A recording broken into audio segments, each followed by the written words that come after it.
दोस्तों नमस्कार, स्वागत है आप सभी का एजुकेशन मंत्रा में। दोस्तों इस वीडियो में बहुत सारी इंपॉर्टेंट इन्फॉर्मेशन पर हम लोग डिस्कशन करेंगे। नए विज्ञापन जारी करने के निर्देश हुए हैं। हाईकोर्ट ने आउटसोर्सिंग पर लगाई है फटकार। एडेड जूनियर शिक्षक भर्ती का प्रदर्शन हुआ है। 4 भर्तियों की परीक्षा तिथि घोषित हो चुकी है। केवीएस पीआरटी एग्जाम 2023 बदलाव से क्या कुछ दिक्कतें हैं और 1,25,000 नए रोजगार पदों का सृजन हुआ है। दोस्तों चलिए सारी अपडेट्स को एक साथ डिस्कस करते हैं, लेकिन इसके पहले केवीएस पीआरटी की प्रिपरेशन करने वाले छात्रों के लिए एक छोटी सी इंफॉर्मेशन। हम बात करेंगे केवीएस पीआरटी एग्जाम 2023 की बेस्ट बुक के बारे में, जो चक्षु पब्लिकेशन की है। दोस्तों अगर देखा जाए तो इस पुस्तक की खास बात यह है कि ये नवीनतम पाठ्यक्रम और पैटर्न पर आधारित है और इस स्टडी गाइड में आपके सभी सब्जेक्ट्स को कवर किया गया है। जनरल इंग्लिश हो गया, सामान्य ज्ञान, समसामयिकी हो गया, शिक्षा शास्त्र, सामान्य विज्ञान, सामान्य गणित, पर्यावरण विज्ञान, सामान्य हिंदी, तार्किक योग्यता और कंप्यूटर जानकारी। तो दोस्तों इसमें 2000 से अधिक बहुविकल्पीय प्रश्न भी दिए गए हैं। तो देर किस बात की है, चक्षु पब्लिकेशन की इस बेस्ट बुक के साथ अपनी प्रिपरेशन को बूस्ट करें। ये पुस्तक आपको ऑनलाइन और ऑफलाइन दोनों मोड में अवेलेबल कराई गई है। ऑनलाइन के लिए लिंक डिस्क्रिप्शन बॉक्स में प्रोवाइड किया गया है और ऑफलाइन के लिए किसी भी नज़दीकी बुक स्टॉल पर कॉन्टैक्ट कर सकते हैं। दोस्तों देखा जाए तो परमानेंट नियुक्तियां ना करके आउटसोर्सिंग के आधार पर काम चलाने वाली जो शासन की मंशा है उस पर एक कड़ा प्रहार हुआ है। हाईकोर्ट ने साफ तौर पर कहा है कि अब आउटसोर्सिंग से काम नहीं चलेगा और साथ ही साथ देखा जाए तो आउटसोर्सिंग यानी कि संविदा की भर्तियों में 1 साल की नियुक्तियां होती हैं और कभी भी सरकार चाहे तो उन पदों को समाप्त कर सकती है, उनको गो बैक किया जा सकता है। दोस्तों यहां पर अनसर्टेनिटी रहती है और साथ ही साथ देखा जाए तो आउटसोर्सिंग की भर्तियों को लेकर लगातार धरना प्रदर्शन भी होते रहते हैं और नियमितीकरण को लेकर भी लगातार सरकार से मांग की जाती है। और पिछली बार काफी बड़ा धरना प्रदर्शन भी देखने के लिए मिला था कि संविदा पर 4 साल की नियुक्तियां दी जाएंगी और इसके बाद ही परमानेंट किया जाएगा और एक कॉन्ट्रैक्चुअल भर्ती ही आप अग्निवीर को भी मान सकते हैं, क्योंकि वो 4 साल की ही भर्ती है और इसके बाद अगर उसमें आपने अच्छा परफॉर्मेंस किया तो आगे जाएंगे, अन्यथा आपको बाहर कर दिया जाएगा। तो यहां पर साफ तौर पर देख सकते हैं आउटसोर्सिंग से काम नहीं चलेगा, स्थायी स्टाफ रखा जाए। हाईकोर्ट इलाहाबाद हाईकोर्ट में पेश हुए मुख्य सचिव दुर्गा शंकर मिश्र ने कर्मचारियों की कमी पर कहा कि आज कैबिनेट बैठक में नियमावली को मंजूरी मिलने की उम्मीद है। आयोग के जरिए शीघ्र नियुक्ति की जाएगी। इस पर कोर्ट ने कहा कि आउटसोर्सिंग से काम नहीं चलेगा। कोर्ट में महत्वपूर्ण दस्तावेजों की जवाबदेही है। स्थायी स्टाफ रखा जाए, यह तय कर लें कि किस तरह भर्ती करेंगे। पूर्व में जो हलफनामे दाखिल किए गए उसमें आउटसोर्सिंग या संविदा स्टाफ रखने की बात है। कोर्ट ने मुख्य सचिव को ग्रामीण अभियंत्रण सेवा विभाग की करतूत दिखाई। कहा कि अधिशासी अभियंता ने आदेश का पालन नहीं किया। अवमानना कार्रवाई में माफी के बाद सितंबर 2022 में आदेश पालन का आश्वासन दिया और नवंबर 2022 में विशेष अपील दाखिल की है। तो दोस्तों देख सकते हैं कि यहाँ पर लगातार जो कोर्ट है वो नाराजगी जाहिर कर रही है कि आउटसोर्सिंग की भर्तियां की जा रही हैं और फिर जो आपका जो है अवमानना याचिका है उस पर काम नहीं किया जा रहा है और इसके बाद स्पेशल अपील दाखिल की जा रही है।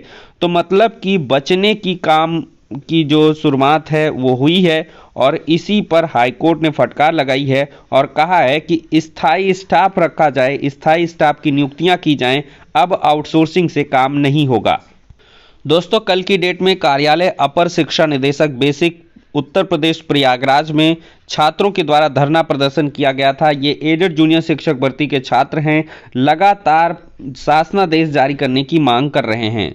इसी को लेकर दोस्तों भर्ती शुरू करने के लिए शिक्षा निदेशालय पर प्रदर्शन। जूनियर हाई स्कूलों में शिक्षक भर्ती की प्रक्रिया आगे बढ़ाने को लेकर अभ्यर्थियों ने गुरुवार को शिक्षा निदेशालय पर प्रदर्शन किया। सचिव परीक्षा नियोग प्राधिकारी की ओर से जूनियर हाई स्कूल में शिक्षक भर्ती का संशोधित परिणाम जारी करने के कई महीने बाद भी प्रक्रिया शुरू नहीं हो पाई है। प्रक्रिया आगे न बढ़ने पर आक्रोश जताते हुए अभ्यर्थियों ने प्रदर्शन किया है। दोस्तों उम्मीद तो आश्वासन तो दिसंबर लास्ट का है, लेकिन यहां पर जब तक कुछ हो ना जाए तो आप कंफर्म नहीं मान सकते हैं। दोस्तों देखा जाए तो स्टेट प्रोग्राम मैनेजमेंट यूनिट यानी कि NHM उत्तर प्रदेश की तरफ से नोटिफिकेशन जारी हुआ है कल की डेट में और 17,000 प्लस कॉन्ट्रैक्चुअल वैकेंसी हैं। ANM staff nurse, lab technician, pharmacist, allopathic की और यहाँ पर इनका एग्ज़ाम डेट आ चुका है। एएनएम का एग्ज़ाम डेट है 27 दिसंबर से 28 दिसंबर तक, फार्मासिस्ट एलोपैथिक का 28 से 29 दिसंबर, लैब टेक्नीशियन का 28 से 29 दिसंबर, स्टाफ नर्स का 18 जनवरी, 19 जनवरी और 20 जनवरी। Desired candidates are being advised to prepare for appearing in CBT accordingly। तो जिनका भी भाई इन्होंने फॉर्म अप्लाई किया है, अच्छी खासी 17,000 प्लस वैकेंसी है एनएचएम उत्तर प्रदेश की तरफ से, नेशनल हेल्थ मिशन की तरफ से, तो आप इसमें अप्लाई कर रखे हैं तो प्रिपरेशन करना शुरू कर दें और काफ़ी कम समय बचा हुआ है। तो देखा जाए तो केवीएस पीआरटी एग्ज़ाम 2023 में एक बड़ा बदलाव है और इस बड़े बदलाव से काफ़ी सारे छात्रों को दिक्कतें भी होंगी। दोस्तों पहले 85 और 15 का रेशियो करके आपकी नियुक्तियां की जाती थी, यानी कि रिटन एग्जाम में 85% और आपका इंटरव्यू का 15% लिया जाता था। लेकिन इंटरव्यू के साथ अब सबसे बड़ी दिक्कत है 30 अंक का आपका डेमो क्लास होगा और 30 अंक का इंटरव्यू होगा। तो अगर आपकी मतलब एक प्रकार के प्रैक्टिस नहीं है, पढ़ाने की अच्छी छवि नहीं आप रख पा रहे हो, तो आपका यहाँ से बहुत नुकसान होगा दोस्तों। और इंटरव्यू में भी आप परफॉर्म नहीं कर पा रहे हो तो यहाँ से भी आपका नुकसान होगा। और जो रेशियो है वो 70 और 30 का रख दिया गया है, मतलब 30% यहाँ से अंक होंगे, 60 अंक यहाँ से देखा जाए तो 30-30 नंबर, 60 नंबर का यहाँ से काफ़ी दारोमदार अब होने वाला है और उसका 30% ऐड होगा, तो इससे बहुत सारे छात्र बाहर भी हो पाएंगे।